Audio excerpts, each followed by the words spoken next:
The uniform did not fit, it hung loose around his shoulders and bunched at the wrists, clearly made for a body shaped nothing like his. Danny Ockefer pulled the sleeve back for the third time as he walked down the long steel ramp from the transport shuttle into the docking bay of Station Hillura. He carried one bag. Everything he owned was inside it. The docking bay was enormous. Ships of every size and shape sat in neat rows, and between them moved hundreds of aliens. Tall ones with horns, short ones with too many legs, creatures covered in scales, fur, crystal, and skin that glowed faintly in the dim light. Danny had seen pictures during his training back on Earth, but pictures did not capture the sound of it. The clicking, growling, whistling, and humming of 40 different species, all existing in the same space. Nobody looked at him. He was small here. Back in Lagos he had been average height, average build, nothing special to see. Here he was one of the smallest beings in the room, a Gorvathy. Cadet walked past him, nearly 2 and 1/2 m tall, with gray-blue scaled skin and tusks curving from his lower jaw. The alien did not even glance down. Danny followed the signs to the intake office. The officer behind the desk was a thin creature with 6 eyes arranged in a circle around its head. It blinked 3 of them at Danny and asked for his registration code. Danny gave it. Officer typed slowly, frowned, typed again, then made a sound like air escaping a balloon. Human, it said, as if reading the word for the first time. You are the only one this year. I know, Danny said. The officer handed him a room assignment and a schedule. Without further comment, Danny took both and walked into the corridor that led to the cadet barracks. His quarters were small. 2 bunks, 2 lockers, 1 shared desk. The bottom bunk was already taken. Sitting on it was a palace cadet with translucent skin that showed faint blue and green lights pulsing beneath the surface like slow lightning. She looked up when Danny entered and studied him with pale wide eyes. You are the human, she said. Danny, he replied. Ira, she paused. I should tell you something. Honestly, most cadets here do not think much of humans. Your species is new to the Union. Many believe you should not be here. Danny set his bag on the top bunk. I have heard that before. Yinra tilted her head slightly. And it does not bother you? It does, Danny said quietly, but I am still here. The mess hall that evening was a massive room filled with long tables and the noise of several hundred cadets eating, arguing, and laughing. Danny collected a tray of food that the system identified as safe for human biology. It looked gray and tasted like nothing, but it was calories, and he needed them. He found a seat at the far end of a half-empty table and ate in silence. The silence did not last. So this is it, a loud voice said from 3 tables away. This is the death world everyone is talking about. Danny did not look up. He knew the voice belonged to something large because the floor vibrated slightly with each step. As it approached, Rick Gorvathy, the same species as the giant who had walked past him in the docking bay, but this one was looking directly at him. Rick stood at the end of Danny and LT Unk and GT Y's table, with 2 others behind him. One was a Torvin named Brog, nearly 3 m tall, with natural armor plating across his shoulders and back. The other was a lean, sharp-faced cadet Danny did not recognize. Funny, Rick said loud enough for the surrounding tables to hear. The Union gives us a limited number of seats in this academy, and they waste one on a species that is not even figured out. Faster than light travel on its own. Tell me, little human, did they let you? And because they felt sorry for you. A few cadets at nearby tables laughed. Others watched with quiet interest. Danny chewed his food slowly, swallowed, and took another bite. Rick leaned closer. I asked you a question. Danny looked up. Rick's face was massive, all hard angles and thick scale and teeth, designed to tear through meat and bone. His eyes were yellow with vertical black slits. I heard you, Danny said calmly. I just did not find a question worth answering. The laughter at the nearby table stopped. Rick's eyes narrowed. For a moment the tension hung in the air, like a wire pulled tight. Then Brog put a heavy hand on Rick's shoulder and muttered something Danny could not hear.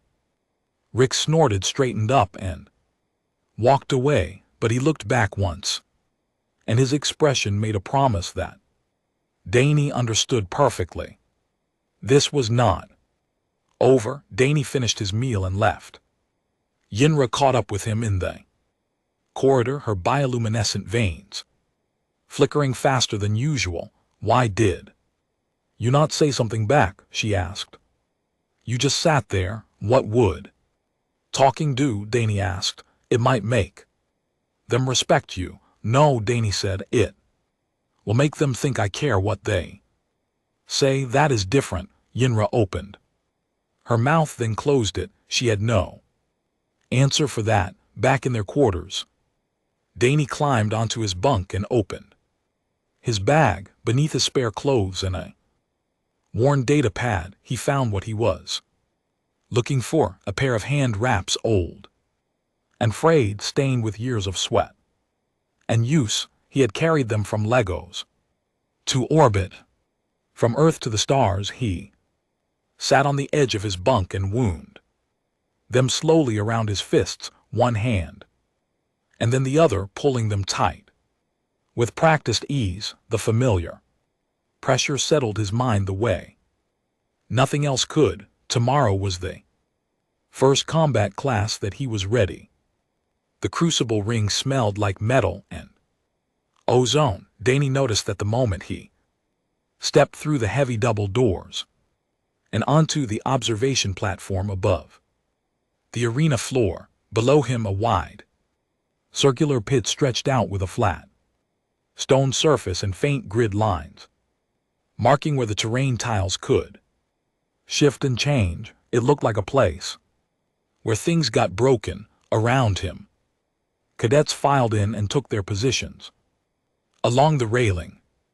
Gorvathi, Torvin, Finari, Kosi, and a dozen other species Danny could not yet name, all of them larger than him, most of them already whispering and glancing in his direction. Instructor Vorin was waiting at the center of the ring. He was Draith, tall and lean with dark gray skin and 4 arms folded across his chest. His face was angular, almost elegant, but his eyes were flat and cold. He had the look of someone who had seen every kind of fighter and been impressed by none of them. Down, Vorin said, his voice carried easily across the arena without him raising it. All of you into the ring now. Cadets moved. Danny followed, climbing down the access ladder and stepping onto the stone floor. It was cool under his boots. The air was different down here, thinner, somehow more controlled. Voron walked a slow circle around the group, studying them the way a butcher studies hanging meat. This is combat foundations, he said. By the end of this course, half of you will wish you had chosen a different career. That is the point. I'm not here to make you comfortable. I am here to show you what you do not know. You stopped walking and gestured to a panel on the firewall. Today we run baselines, strength, speed, reflexes, endurance. These numbers will follow you for the rest of the year. They are not everything, but they are. Where we start, one by one cadets stepped forward to the testing stations. Danny watched carefully as species after species registered their results. The Gorvathi cadets hit strength scores that made the display flash warnings. Fenari cadets blazed through the speed tests with blinding quickness. A Torvin Cadet Bragg simply walked through the endurance course like it was a hallway. Then it was Dai's turn. He stepped up to the strength station first. The machine measured force output across multiple muscle groups. Danny gripped, pushed, pulled, and struck as hard as he could. His numbers appeared on the display. They were low, very low compared to what had come before. Rick laughed from across the ring. That is it, my infant cousin hits harder than that. Several cadets joined in. Brogue shook his massive head slowly, like watching something sad. Danny moved to the speed station. Again, his numbers placed him near the bottom. The reflexes test was slightly better, but still nothing impressive on the surface. Then came endurance. The test was a sustained physical effort, running, climbing, and carrying weight over increasing difficulty for as long as the cadet could maintain output. Danny stepped onto the course and began that. He ran and kept running. The timer climbed past the point where most cadets had stopped. Dai's breathing was heavy but controlled. His legs burned, but his pace stayed steady. His body knew this feeling. He had grown up running through the streets of Lagos, training in heat that would have killed half the species in this room. When he finally stepped off the course, his endurance scores sat near the top of the class. The laughter from before had gone quiet, not silent, but quieter. Voren looked at the display for a long moment, then moved on without comment. The second half of the session was basic sparring. Voren paired cadets based on size and rank, which put Danny against a mid-tier Kosi cadet, a stocky creature with thick limbs and a low center of gravity that outweighed him by at least 50 kg. Standard rules. Voren said, "Nolis. Fight until I stop you." The Kelly cadet charged immediately, arms wide, trying to grab and crush. Danny sidestepped. The Kosi turned and charged again. Danny pivoted, letting the alien rush past him again and again. Daddy did not throw a single punch. He did not kick. He did not grab. He simply moved, always just out of reach, always at an angle that forced the Kosi to reset. Coward, Rick called from the sideline. The human is too scared to fight. A ripple of agreement passed through the watching cadets. Even Voren frowned slightly. Cadet Akefer, Voren said, "Evasion alone is not combat." Danny nodded respectfully. Understood, instructor, but he did not change his approach for the remaining seconds of the bout. When Voren called time, the Kelly was breathing hard and frustrated. Danny was barely winded.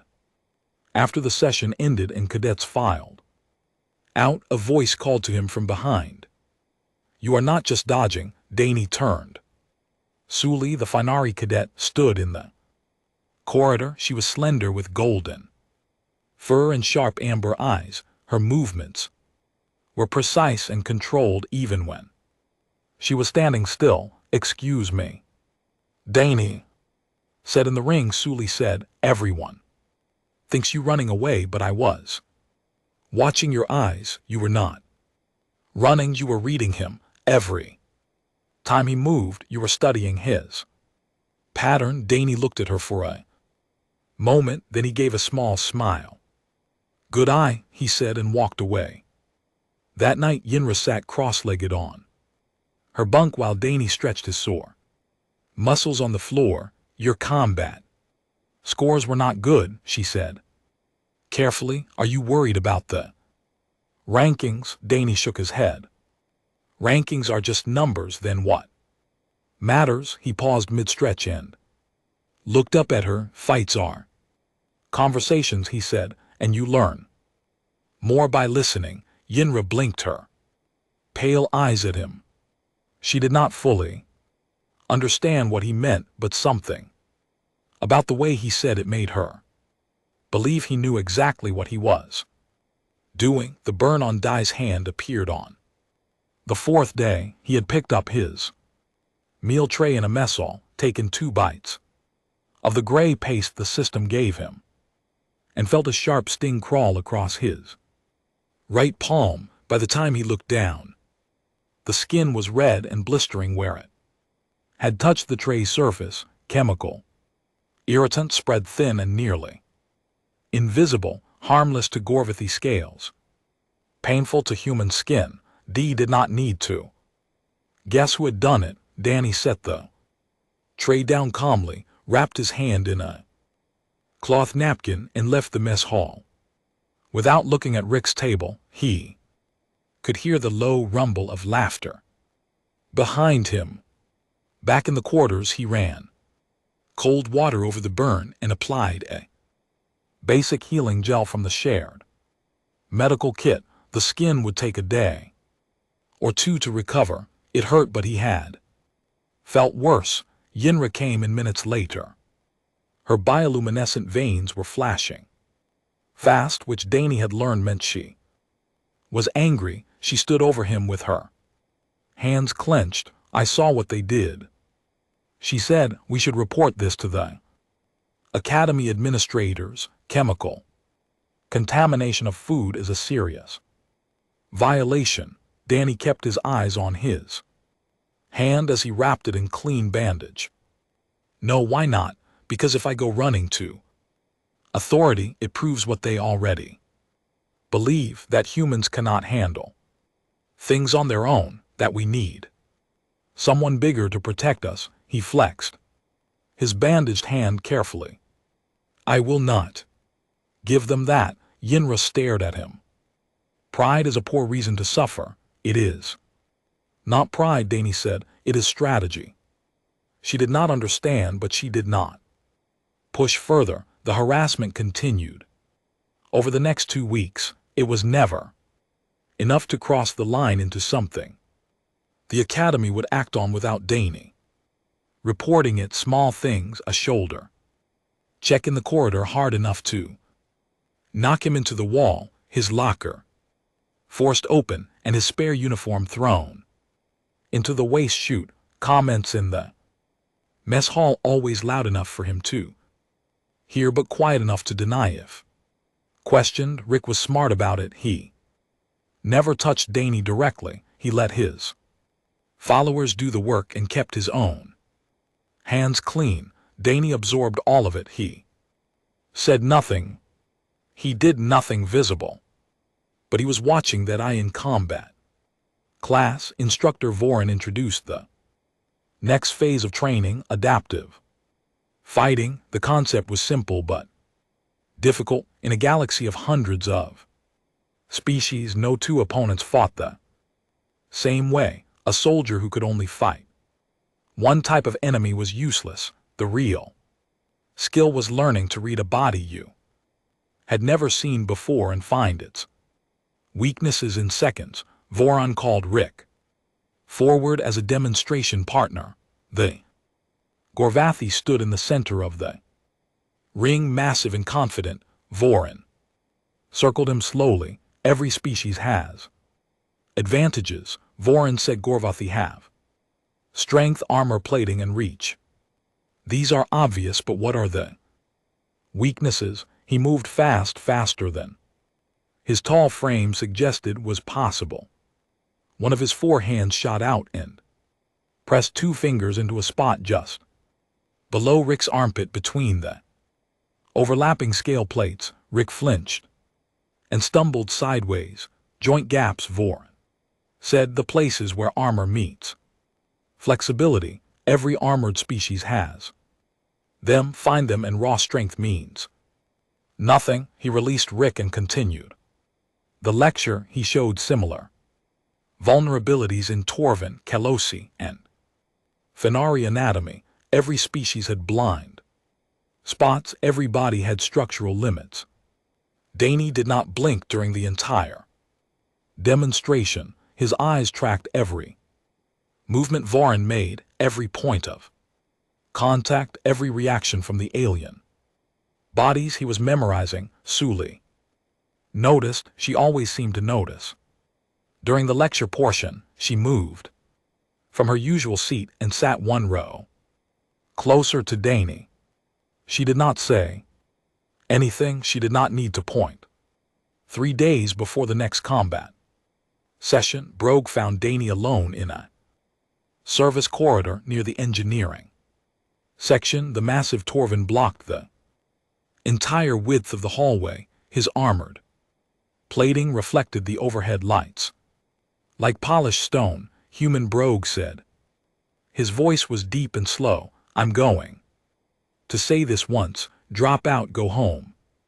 Whatever home is for your species, you are embarrassing yourself, and it is getting harder to watch. Danny looked up at the creature that was nearly twice his height and probably 5 times his weight. Brogue could have crushed him with one hand. I appreciate the concern, Danny said, but I've been hit harder by rain back home. Broad blinked. His small eyes narrowed in confusion. He did not understand the reference, and he definitely did not understand why the tiny human in front of him showed absolutely no fear, not false bravery, not bluffing, genuine calm. That it unsettled him in a way he could not explain. He stepped aside and let Danny pass. 2 days later, Vor made an announcement at the end of combat class. Next week's session would be an open challenge format. Any cadet could formally challenge any other cadet in the ring. The results would be recorded and would directly affect class rankings. For the rest of the term, the room buzzed with excitement. Cadets looked at rivals, friends, and enemies with new calculation in their eyes. From across the mess hall that evening, Rick's voice cut through the noise like a blade. I hope the human shows up next week. I would hate for him to miss his chance to prove what everyone already knows. Danny did not look up from his food. He chewed, slowly swallowed, and took a bite. Under the table, his hands were perfectly steady. He had been waiting for this. Every seat was taken. Cadets packed the observation rails 3 rows deep, leaning forward with the kind of hungry attention that only comes when everyone expects to see blood. Even senior year students had come down from the upper levels, standing at the back with arms crossed and knowing looks on their faces. Word had spread fast. Gorvathi was going to crush the human. Today, nobody wanted to miss it. Crucible ring floor was set to flat stone, standard gravity, no terrain. Advantages, clean and simple. Instructor Vorin stood at the center with his 4 arms behind his back, watching the cadets settle into silence. Open challenge format. Vorin said rules are the same as always. Fight until submission. Ring out or I stop it. Injuries are your responsibility. Choose your opponents wisely. The first few challenges were standard. A Kelly cadet fought a Finari. 2 Dralith cadetses settled a rivalry that had been building for weeks. The fights were decent but forgettable. Everyone was waiting for the main event. Then Rick stood.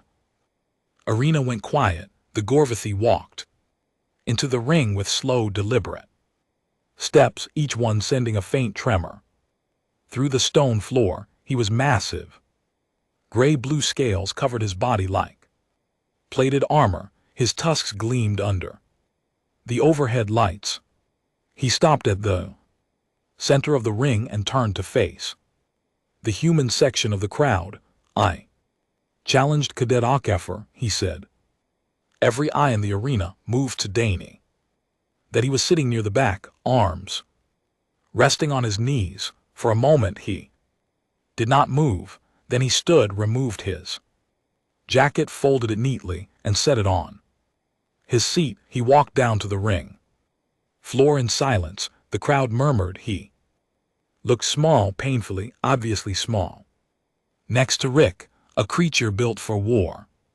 Snort standing across from something that looked like it could be broken with one swing. Danny reached in his pocket and pulled out his hand wraps. He wound them around his fist slowly, one hand and then the other, pulling the fabric tight with practice movements. He had done this 1,000 times before. The familiar pressure settled over his knuckles like an old friend. Voron looked at both fighters. Ready? Rick grinned. His teeth were the size of Danny and LT Unk and GTY's fingers. Danny nodded once. Begin. Rick charged. He crossed the distance between them in 2 thundering steps, right arm swinging in a massive hook that would have taken Danny and LT Unk and GTY's head off his shoulders if it had connected. It did not connect. Danny stepped left just barely enough and let the fist pass so close he felt the wind of it against his face. Rick's momentum carried him forward. Before the Gorvathy could reset, Danny pivoted on his back foot and drove a sharp, compact punch into the exposed gap between Rick's ribs. On his right side, Rick grunted. He spun around, surprised, not hurt badly, but surprised.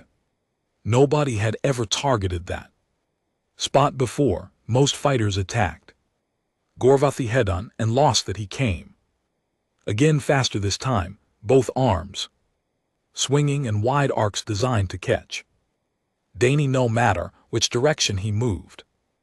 Danny dropped low, ducked under the first swing, sidestepped the second, and fired 2 quick strikes into the soft tissue behind Rick's left knee.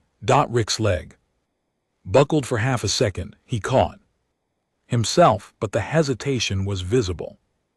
The crowd saw it. The murmuring stopped. The arena was dead silent now. Rick roared and rushed forward with everything he had. Porvati fury, raw power, no technique, just overwhelming force meant to flatten anything in its path. Danny did not run.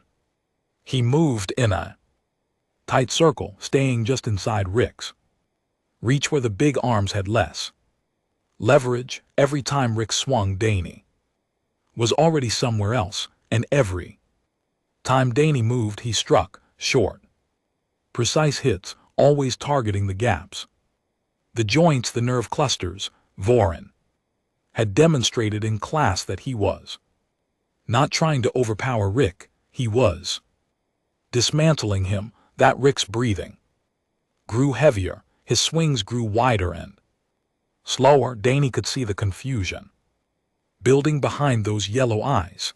The Gorvathy had never fought anyone like this. Nobody had ever refused to meet his strength head on. Nobody had ever treated a fight with him like a puzzle to solve rather than a wall to break through. Danny waited for the moment. It came when Rick overextended on a lunging grab, putting all his weight on his front leg. Danny dropped his weight, swept his right foot across the stone floor in a clean arc, and hooked Rick's ankle. The Gorvathy's balance disappeared. In the same motion, Danny rose and drove his open palm hard into the center of Rick's chest, right between the thickest armor plates where the bone was close to the surface. Rick went down. His knees hit the stone first, then his hands. He tried to push himself up, but his arms shook and his lungs could not find air. He stayed on the ground, gasping. Voron waited 3 Seconds, then raised one hand. Match. Silent, complete total silence from hundreds of cadets who had come to watch a human get destroyed. Danny stepped back. He looked down at Rick and extended one hand. Rick stared at the hand. His yellow eyes burned with something between rage and something he had never felt before. He did not take it. He pushed himself up on his own, turned and walked out of the ring. Without a word, Danny lowered his hand and returned to his seat. His expression had not changed once during the entire fight. Then from 3 rows away, Sully stood up. She looked at Voran and said, "Clearly, I would like to challenge." Next, the session continued, but nothing was the same anymore. Rick had barely cleared the ring when the next challenger stood up, then another, then another. By the time Danny had taken 2 sips of water from his canteen, 9 more cadets had added their names to the challenge list.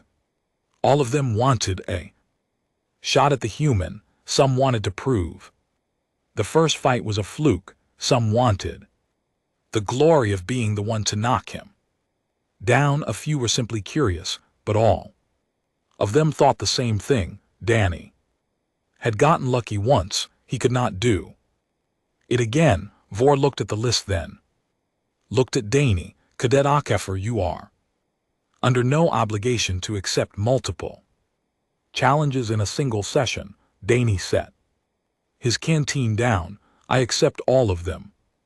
A murmur ran through the arena like an electric current.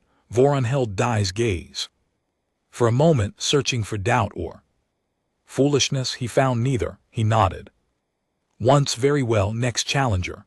The second fight was a Fenari cadet, lean and fast with rust-cold fur and claws that clicked on the stone floor. He came at Danny with blinding speed, darting and out, slashing and retreating before Danny could respond. But Danny did not try to match the speed. He planted his feet, kept his guard tight, and waited. Fenari attacked again and again, expecting the human to tire or panic. Danny did neither. He watched the pattern: slash left, retreat right, slash high, retreat low. Every predator had a rhythm dot on the 7th attack. Danny caught the rhythm. He stepped into the Fenar's retreat angle, cutting off the escape, and landed a single clean strike to the nerve cluster on the side of the neck. The Fenari dropped, conscious but unable to move his legs. For 10 seconds, Voran called the match. The third fight was against a tall, thin alien with 4 arms and chit in his plates. Danny targeted the shoulders, specifically the secondary shoulder joints that controlled the lower pair of arms. 2 strikes to the right joint, 1 to the left, and the forearmed advantage became a 2-armed liability. The alien submitted after 90 seconds. The 4th and 5th fights blurred together, a heavy collos that Danny tripped and pinned using leverage and body positioning, a scale cadet with a whip-like tail that Danny avoided by staying close inside the tails, effective range, and working the body until the alien could not continue. Why? The 6th fight, Danny was hurt, a Torvin cadet smaller than Bragg but still enormous caught him with a backhand across the ribs. Danny felt something crack. He staggered, caught his balance, and kept fighting. He finished the match by exploiting the Torvin's limited neck mobility, circling behind and applying a chokehold the alien simply could not reach to break. The 7th fight he won on ring out, maneuvering his opponent toward the edge with feints and angles until the bigger alien stepped backward across the boundary line. The 8th fight gave him the gash above his eye.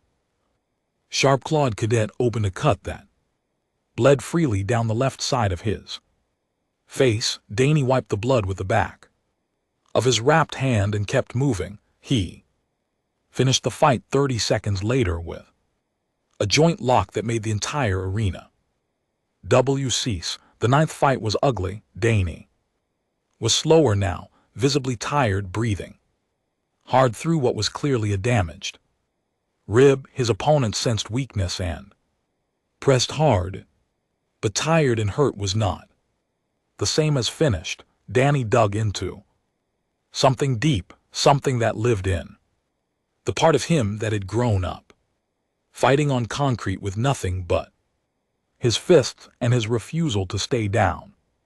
He won by submission, 0.9 down, 1 left. Brogue stepped into the ring.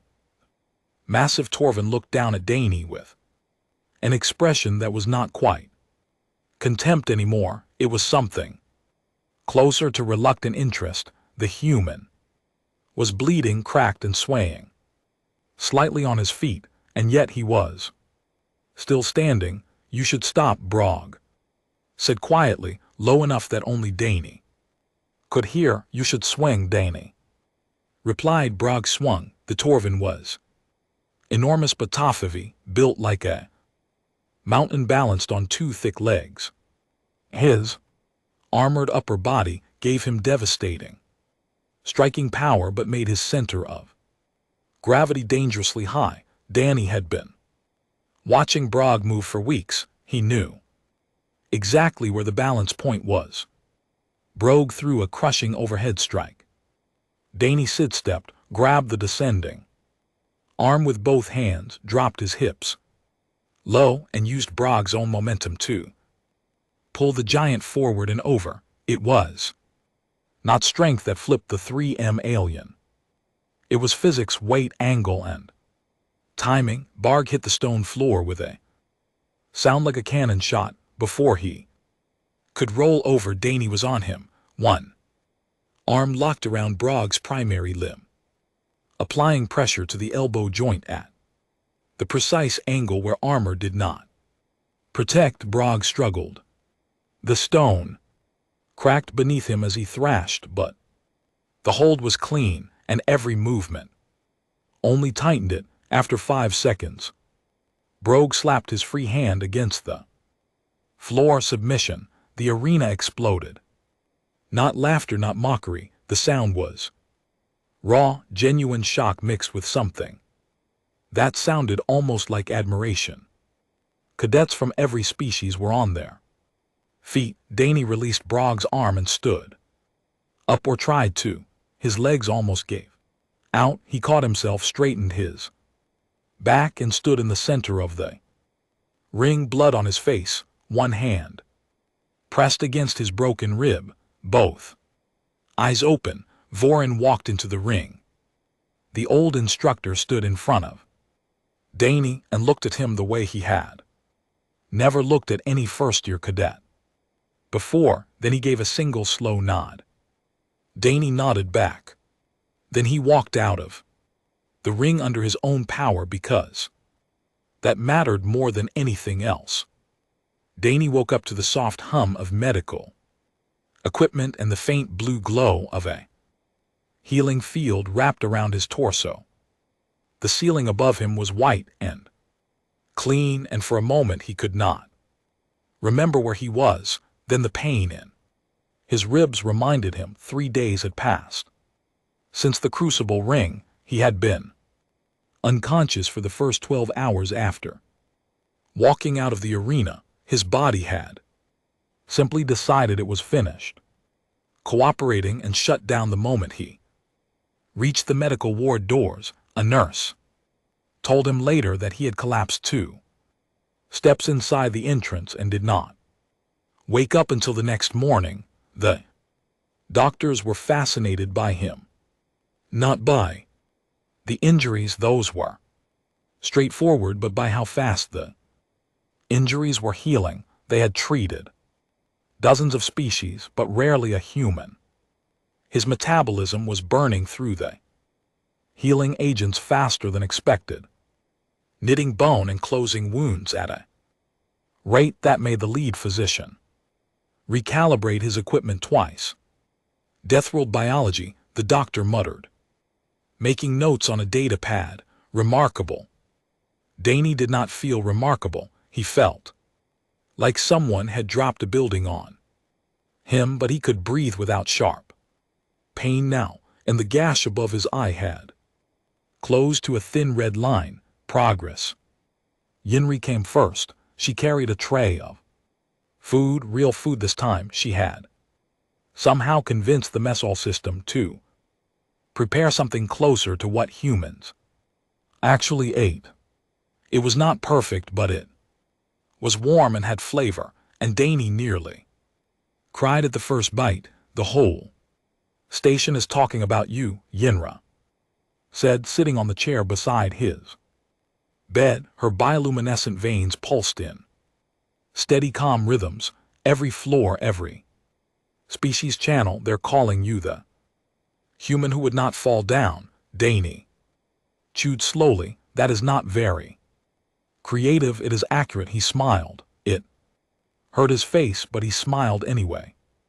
Suli visited next. She walked in with the precise, quiet movements that Danny had come to recognize as uniquely Fenari. She sat on the edge of his bed without asking permission and studied him with those sharp amber eyes. I need to ask you something, she said, not about the techniques. I saw the techniques.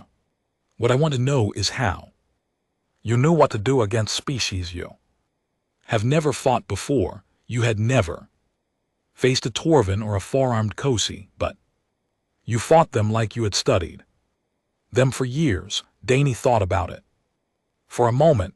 Humans are generalists, he said. We are not the strongest, not the fastest, not the toughest on Earth. Almost everything was bigger or deadlier than us, so we learned to watch, to adapt, to figure out the pattern under pressure and use it before the thing trying to kill us got a second chance. He looked at his bandaged hands. I did the same thing here. I watched every cadet in this academy for weeks. How they moved, how they stood, where they put their weight, what they did not. Everybody tells you how to beat it if you pay attention long enough. Suli was quiet for a long time. Then she said, that is terrifying only if you're on the wrong side of it. The door opened again. This time the room went tense.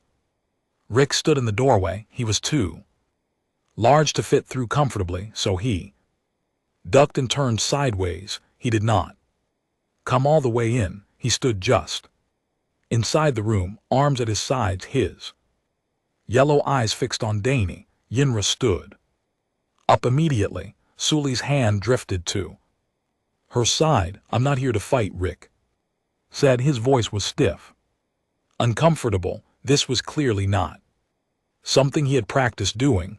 I underestimated you. I was wrong. He paused, and the next word seemed to cost him something. You earned your place here. He did not apologize for the weeks of bullying.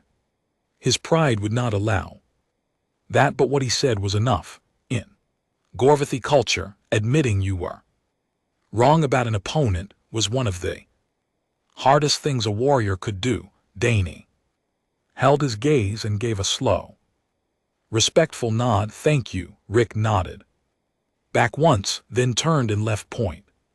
2 days later, Danny was cleared for medical and called to Instructor Vorn's office. The room was sparse. One desk, one chair, and walls lined with weapons from a dozen worlds. Vor stood behind the desk with all 4 arms folded. Your combat scores have been updated, Vor said. You have been moved to the advanced track. You are the first human cadet to qualify in the history of this academy. Danny nodded. Thank you, Instructor. Vor did not sit. He studied Danny the way he always did, with those flat measuring eyes. Then he asked the question that mattered. Why did you wait? You could have fought back weeks ago, the harassment would have stopped. Why did you let it continue until the open challenge session? Danny answered. Without hesitation, if I fought in a hallway, it would be a brawl.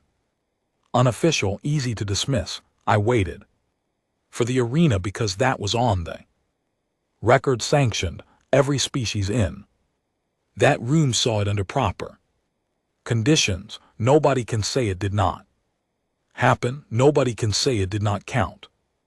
Vor was silent for a long time. Then he said, in 30 years of teaching, I have never seen a first-year cadet think that. Strategically, Danny left the office and walked back to the barracks. Corridors felt different now. Cadets who had ignored him stepped aside. Some nodded. One cozy cadet attempted a human-style handshake and got the grip completely wrong. Danny smiled and shook his hand anyway. Yinro was waiting at their quarters. She looked at him and shook her head. You look terrible. I feel great, he said. They laughed that night. Danny sat on his bunk and unwound the old hand wraps from his fists. The fabric was stained darker now, sweat and blood layered over years of use. His knuckles were scarred, his fingers were bruised. That he folded the wraps carefully and placed them back in his bag. Then he picked up his data pad, opened the course schedule for next week, and started studying. The galaxy was watching now. He intended to keep giving them something worth seeing.